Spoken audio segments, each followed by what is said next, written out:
ionic bonding. For each of the problems on this paper, your examples here are what your problems will look like when you work them out.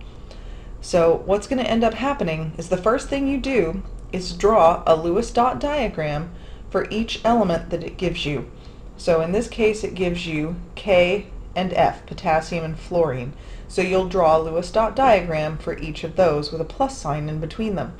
Now how do you figure out how many dots to put on here? Let's review that.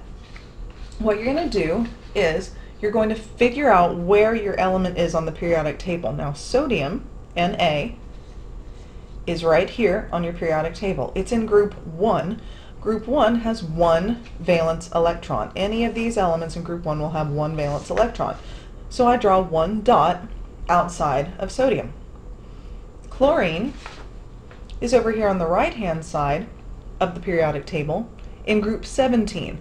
The last digit of the group number tells us the number of valence electrons, so 17 ends in 7, which means all of these elements have 7 outer electrons. We're looking at chlorine, so chlorine we draw 7 dots around the outside. Be sure to put only 2 on each side of it, next to each other or up and down on the sides.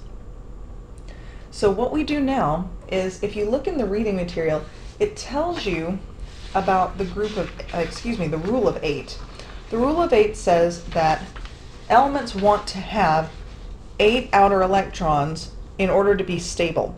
Notice chlorine's very close to this. So let me show you what I'm talking about. Right here, if I ate, I full. Okay, like if I ate, I full. If I eat something, I'll be full. If an element has 8 valence electrons, its outer electron shell is stable. So the other way it can be stable is if it is completely full. For example, this first energy level, remember, can only hold 2, so if it's full, it's stable. But otherwise it needs to have 8 outer electrons in order to be stable. See how chlorine has 7, so it needs 1 more. Well, sodium has 1 to give, so it's going to give it to chlorine, giving chlorine now a total of 8 because it's getting the 1 from sodium.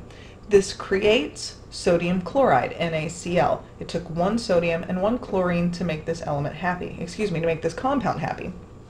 Now, if we look at the next one, if we're doing calcium and chlorine instead of sodium and chlorine, chlorine still has 7 outer electrons, just like it did before. Calcium is in group 2, so it has 2 outer electrons. So we draw 2. Now if I ignore this part here, I see that calcium gives an electron to chlorine, filling it up with a total of 8 valence electrons, which makes this chlorine stable. However, calcium still has another valence electron. It wants to get rid of these. In order for it to be stable, it's going to give these 2 away so that its next inner level is full, and this one will be emptied out, so it will no longer exist. So it's going to give this away to someone.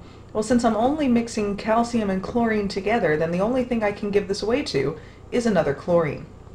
So this chlorine had 7 outer electrons. We give the other one away to this calcium that we've drawn, and I end up with 1 calcium bonding with 2 chlorines. And we call this calcium chloride CaCl2 because it took 2 chlorines to do this. So for these that you do down here, make sure that the one that has fewer electrons empties out and the ones with more electrons fill up. If you still have any questions, make sure you ask.